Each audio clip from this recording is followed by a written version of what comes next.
بسم الله الرحمن الرحيم. نستكمل الحديث عن أهمية التدريس المصغر في تعليم العربية للناطقين بغيرها. بداية أعيد وأذكر مرة أخرى بأننا في هذا المساق التعليمي، كلمة المساق بمعنى البرنامج التعليمي، بمعنى المقرر الدراسي. في هذا المساق التعليمي نحن لا نتحدث عن التدريس المصغر عامة، لكن نتحدث عن التدريس المصغر مرتبط بتعليم اللغة العربية للناطقين بغيرها. إذا أردنا أن نتحدث عن أهمية هذا المساق، لماذا؟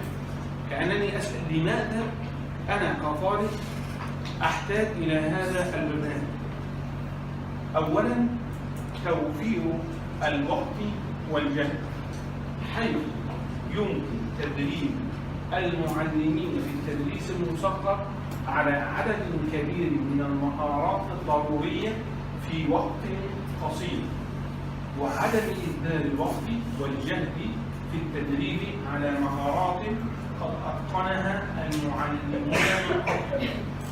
إذا نحن في هذا المساق وفي هذا البرنامج التعليمي نحن لن نهدر الوقت بالحديث عن مهارات عامة في التدريس، ولكن أنا أتحدث تحديدا على تطبيق عملي، تدريب عملي في ميدان تعليم العربية للناطقين بغيرها.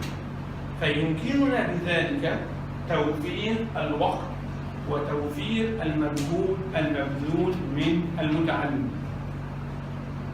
كما أن التدريس المصغر يقلل من الحاجة إلى تدريس كل متدرب على جميع المهارات. معي؟ بمعنى إذا كان أحدكم يقوم بدور المعلم ويقوم بشرح وبالحديث مثلا في مهارة الكتابة كما قام محمد مقام، وقام طالب آخر وتحدث في مهارة القراءة، ونحن عند حديث محمد عن الكتابة قمنا بمناقشته وكشفنا أين أخطأ وأين أصاب وما الطريقة الأفضل وما الطريقة المثلى وهكذا. وعندما قام إلهام وتحدث في مهارة أخرى قمنا معه بهذا الأمر. إذا كل طرف أو كل طالب استفاد من الطالب الآخر، ليس في حاجة إلى أن يتدرب هذا على مهارة القراءة والكتابة والاستماع والمحادثة، ويتدرب هذا على تعليم المهارات الأربعة، لكن الجميع يتكلم. بس إذا قام 4 طلاب بتقديم تدريس مصغر أو نموذج للتدريس على 4 مهارات واستمع الآخرون، ما الذي سيحدث؟ كأن الآخرين اشتركوا وقاموا بهذه المهارات، فهذا فيه توفير للمجهود وفيه توفير للوقت. هذا واضح؟ لأننا في التدريس المصغر نتبادل الأدوار. معي؟ واضح هذا الكلام؟ إذا كان مش غير واضح استوقفني بالسؤال. تدريب المعلمين على عدد من مهارات التدريس المهمة. يبقى أنا وضعت لهذه النقطة عنوان مهارات التدريس العامة. يبقى إذا أردت أن أضع لكل نقطة من نقاط الأهمية كلمة مفتاحية، كلمة تذكرني، سأجد أن أول نقطة الكلمة المفتاحية هي ما الذي قال توفير؟ ممتاز. توفير. نحن نتحدث عن توفير وقت ومجهود. النقطة الثانية تدريب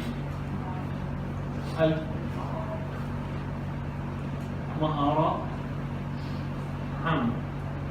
ونبدأ وقت مجهود. معي؟ لأنني هنا أنا أتحدث وأتدرب على مهارات تعليم اللغة العربية، أنا أتدرب على مهارات التدريس، مهارات التدريس العامة أيضا في الوقت نفسه.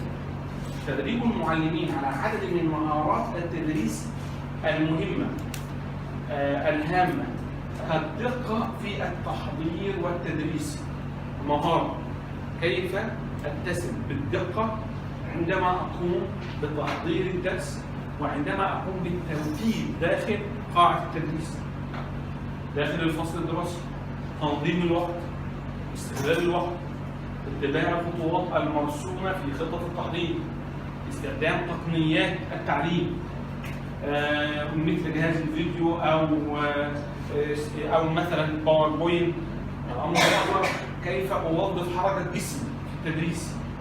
كل هذه مهارات خاصة بتعليم العربية للناطقين بغيرها. سؤال: هذه المهارات خاصة بتعليم العربية للناطقين بغيرها؟ هذه مهارات تدريس عامة. من أهمية التدريس المصغر في البرنامج الخاص بنا أنه رغم أنه يتحدث عن تعليم العربية للناطقين بغيرها، إلا أنه يكسب المتعلم مهارات أخرى عامة في التدريس.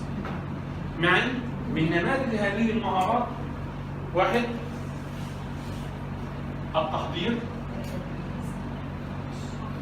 أو ما نسميه التخطيط.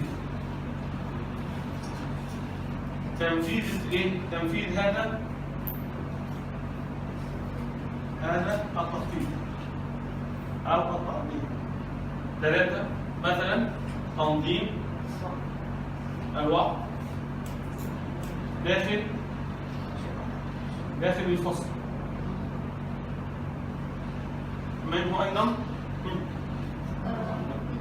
استخدام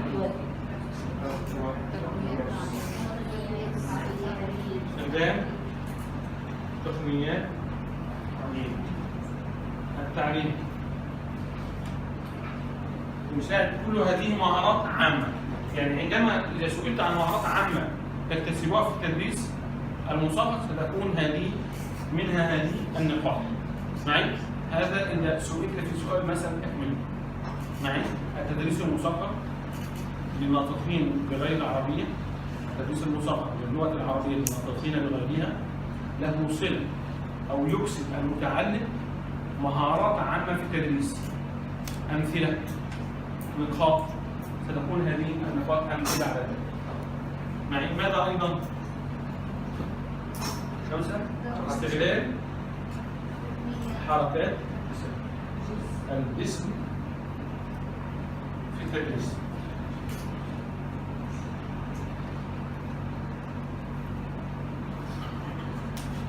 هذا واضح؟ أنا سألت هذا إذا أردتم أن تكتبوا على سألت.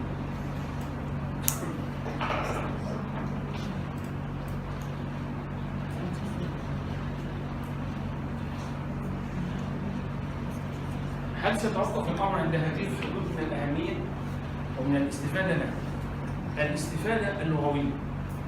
أنت كمعلم غير ناطق باللغة العربية وستعلم الطلاب اللغة العربية، أنت والطلاب في حاجة إلى التدريب على اللغة، ممارسة اللغة. ونحن في التدريس المصغر نقوم بعمل محاكاة، تقليد، بمعنى هناك طالب متدرب يقوم بدور المعلم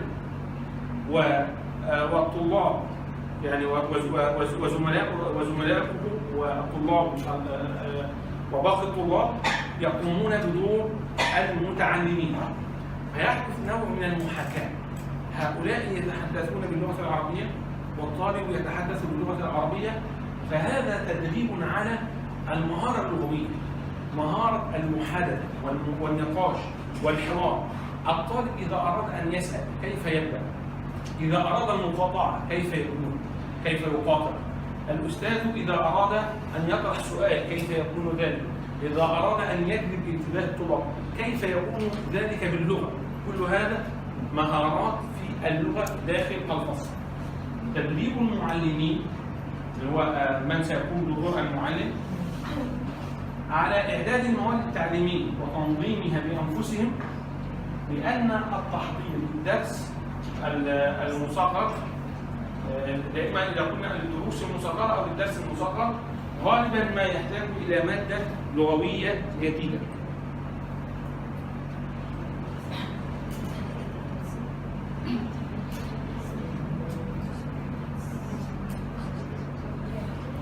غالبا ما يحتاج إلى مادة لغوية جديدة يعدها المتدرب بنفسه ويعدل من المادة التي بين يديه لتناسب المهارة والوقت المخصص لها.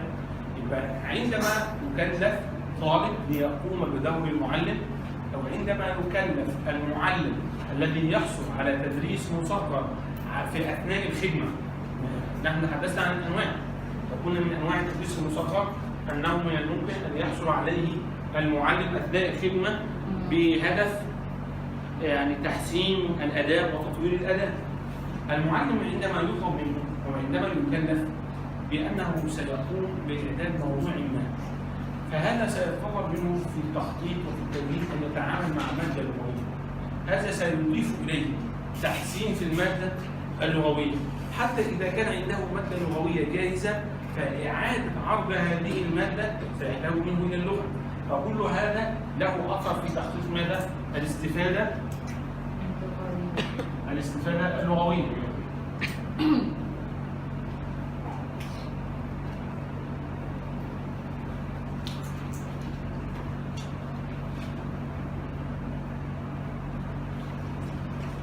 هناك شيء يتم مع كل عملية تدريس مصغر، مثل ما حدث قبل أن نبدأ المحاضرة في المناقشة.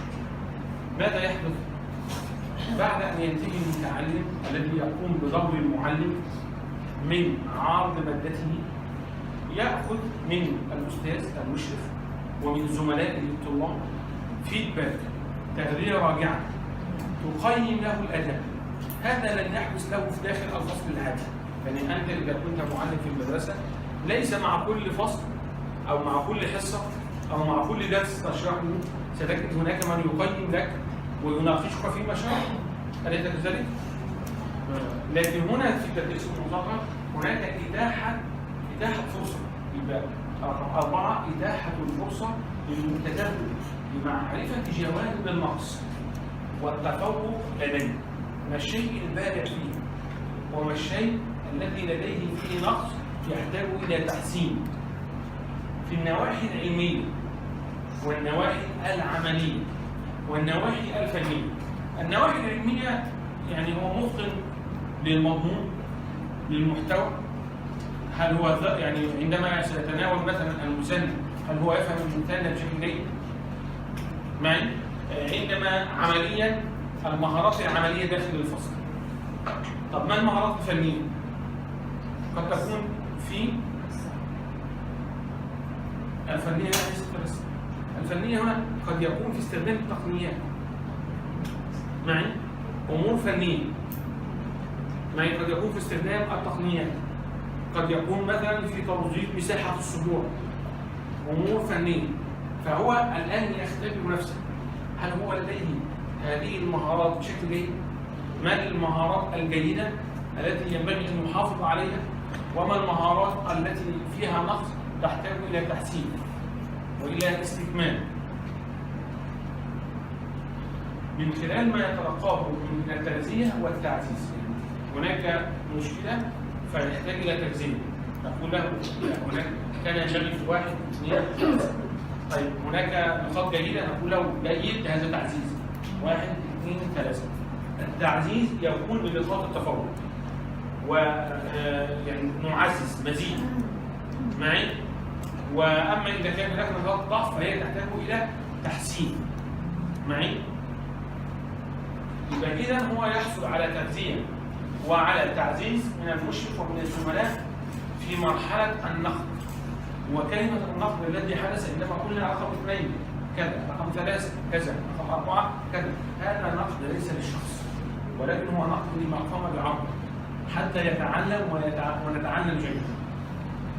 مما يتيح له عندما يحدث هذا يحدث تعديل للسلوك، يحدث تعديل لسلوكه وتطوير لسلوكه قبل أن يدخل إلى ميدان التدريس حقيقة، لأنه في ميدان التدريس الحقيقي لا مجال للنقد ولا للتغذية ولا للتعزيز، كما أن التدريس المصغر يساعد على التقويم الذاتي.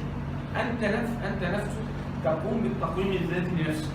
عندما شاركت العزة مع ديانة التقويم للمجموعة رقم 2 و3 و4 هي رقم 4 فهي قامت بماذا؟ بعمل تقويم ذاتي لنفسها.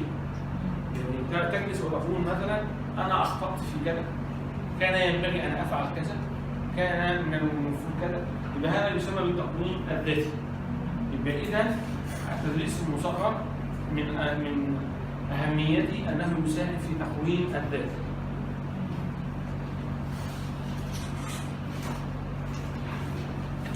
تبادل الأدوار، التعرف على مشكلات تعليم اللغة الأجنبية وتعليم اللغة الأجنبية عن بعد،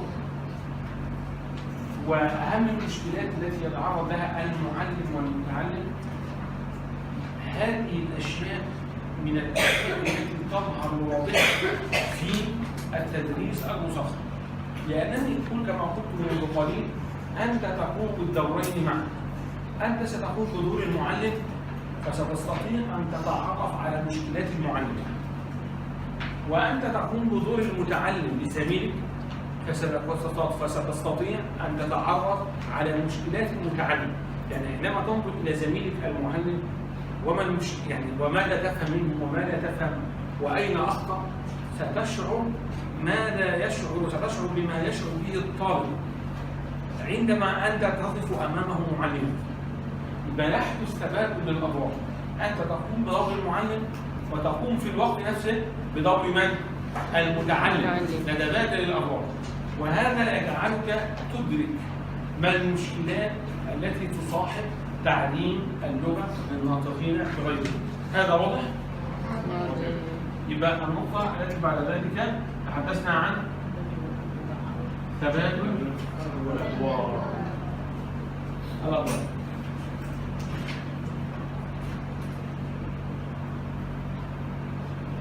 التدريس المصغر له هدف آخر، هو القياس والاختبار. نحن الآن في مرحلة القياس والاختبار، لكن أحيانا عندما يتقدم عدد للحصول على وظيفة يكون من أحد المعايير، يعني سيكون إحدى وسائل التقييم هي كيف يستطيع أن يقف ويتناول موضوع ويشرح هذا الموضوع. يبقى التدريس المصغر قد يكون وسيلة اختبار في نهاية الفصل الدراسي. يطلب من الطالب أن يقدم لنا نموذج للتدريس المصغر، سيكون في هذه الحالة هو اختبار للطالب. يبقى اختبار قدرات المعلمين المتقدمين للعمل في مجال التعليم اللغة الناطقين بغيرها، حيث يستطيع المختبر اختيار المهارة أو المهارات التي يريد اختبار المعلم فيها. أنا الآن في اللجنة التي سنختار تتكلمنا سنختار معلمين في مدرسة كذا، فأنا كمختبر أفكر أنا أحتاج منهم مثلا أن أختبرهم مثلا في تنظيم الوقت. أنا أريد أن أختبر المتقدمين هؤلاء في المعلومات النحو في المادة العلمية، فسأطلب منه مثلا أن يستخدم الوقت وقت محدد، ولو يكن مثلا سأطلب منه استخدام 20 دقيقة في شرح درس من دروس النحو. أنا كمختبر اتخذت من التدريس المصغر أداة اختبار وقياس للتعرف على مهارات محددة لدى المتقدم لمهنة معلم للغة للناطقين بغيرها. هذا واضح؟ كما أن التدريس المصغر مهم لتقويم آداء المعلمين أثناء الخدمة. يعني نعقد دورات في التدريس المصغر أثناء الخدمة حتى نستطيع أن نقيم أداء المعلمين واتخاذ القرار المناسب بشأن استمرارهم في العمل أو حاجتهم إلى مزيد من التدريب ومزيد من التطوير. يعني الآن نريد أن نأخذ قرار ماذا يحتاجون، فما الذي ينقص المعلمين في أثناء الخدمة حتى نعطيهم الدورات. علينا بداية أن نقوم بعمل تدريس مصغر لنرى أين الخلل. معي؟ يبقى التدريس المصغر ليس للتقويم فحسب، ولكنه يكشف لمستوى المعلمين أثناء الخدمة وما يحتاجون إليه من دورات. معي؟ لأن هناك دورة مستقلة اسمها إدارة الوقت. فإذا كان المعلم لا يجيد توظيف الوقت، كل معلم يعني دخل، يعني عندي مثلا وجدت أمامي مثلا 10 معلمين. ال10 معلمين عندما عرضوا في التدريس المصغر وجدت أن 8 منهم لم يحسنوا توظيف الوقت. ما النتيجة التي أصل إليها؟ أن هؤلاء المعلمين يحتاجون إلى دورة مستقلة، تدريب مستقل اسمه إدارة الوقت. معي؟ وجدت أنهم عندهم مشاكل مع اللغة، لا يستخدمون اللغة بشكل صحيح. يبقى نحن تحت هؤلاء المعلمين يحتاجون إلى دورة مستقلة في اللغة. معي؟ يبقى التدريس المصغر قد يكون أداة لتقييم المعلمين في أثناء الخدمة لتحديد الاحتياجات التي يحتاجون إليها من التدريب ومن التطوير. واضح؟ الخبرة العملية.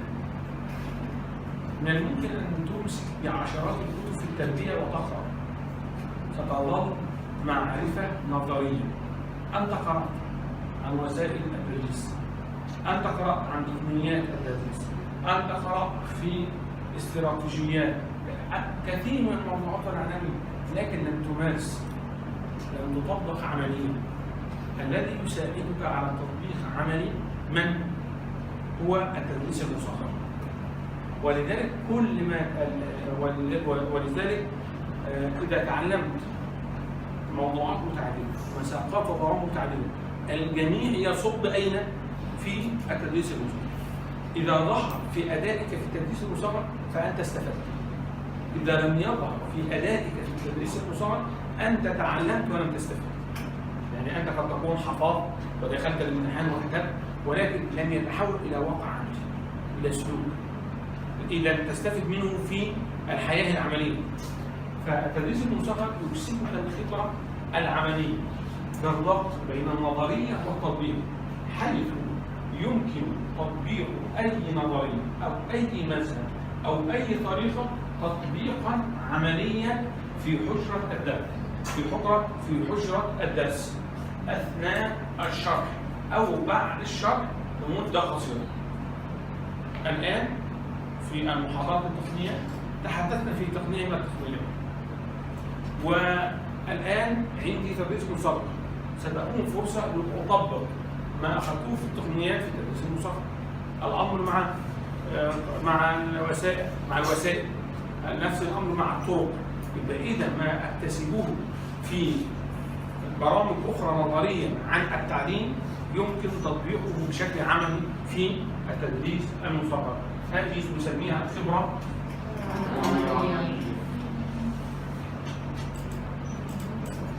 سؤال: كل هذه النقاط يندرج تحت سؤال. ما السؤال؟ ما أهمية التدريس المصغر؟ لماذا التدريس المصغر؟ معي؟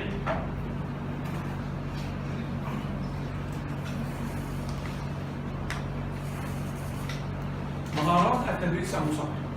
هناك مهارات يعني نسعى إلى اكتسابها من التدريس المصغر. هذه المهارات كثيرة ومتعددة. يعني إذا أردنا أن نتحدث عن مهارات سنجد أننا أمام مهارات كثيرة ومتعددة. لكن إذا أردنا أن نحدد وأن نركز فسنجد أن التدريس المصغر يمر بثلاث أنواع من المهارات: التخطيط، معي؟